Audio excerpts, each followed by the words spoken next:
One of the scariest things I ever did in my life was start my business. There were so many things going on in my life at the time. I was so busy. I was a husband, I was a father, but I knew I wanted to start a business because I wanted to leave a lasting legacy and I knew I had something to offer to the world. However, I was still working my main job. And many of us here are working a 9 to 5, but have aspirations to be a business owner and don't know what the steps are to get started with this business. This video is for you. I'm going to leave you with the 3 things I did to start my business from scratch while still working a 9 to 5 job. Now, before we get started, all we ask for is that you hit the like button, subscribe, and notification bell on this video, and let's get right into it. The first thing you need to do when starting a business from scratch is to fully commit to going all in on your business.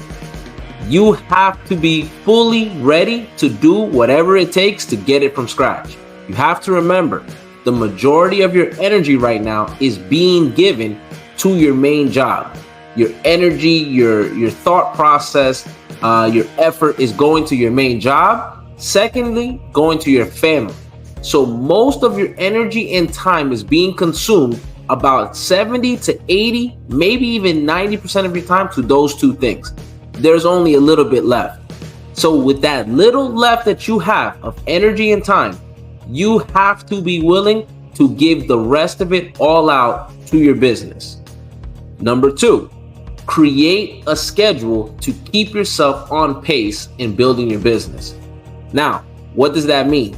That means how many days in the week are you going to commit to it? That you're going to block off time putting the blocks together of your business.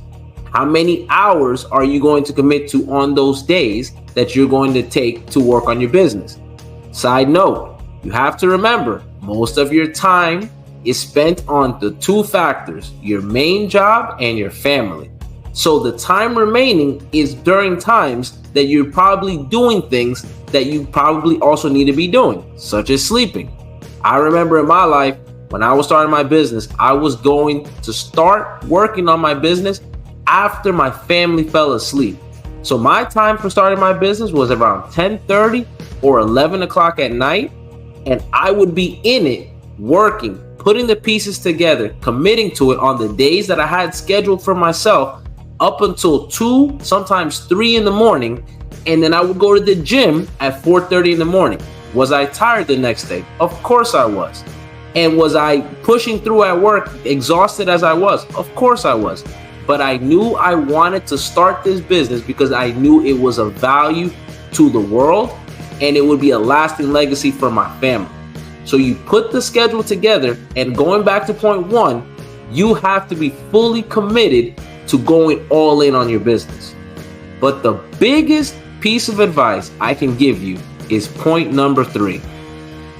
You have to be fully identified and relate to your business. Many times early on, someone would ask me, what is it that you do for a living? And many times in the beginning of my life, before I started my business, I would tell folks what I did as my main job, as my identity. I identified as what I was doing with my main job. The problem is that as you're trying to evolve your business, your identity needs to change to your business. That when folks ask you, what is it that you do? You're a business owner of your business. However, on top of that, you also do this as your main job. Creating that identity and putting that identity first will allow you to continue to be more committed to what you are doing. It will enhance also your commitment to your schedule that you will block off. So points 1, 2, and 3 are all essentially connected. However, number 3 is your guide. You have to identify as the business you are creating. But if you do those 3 steps and put the work in and remain consistent, you will, on the other side, have the ability to become the business owner you ultimately decided to be. If you like content like this, be sure to like the page. Share this with someone that you know that's probably starting a business, working a 9 to 5, maybe discouraged about their journey on being a business owner, and let them know that just as I was able to do it, they can do it too. We'll see you on the next.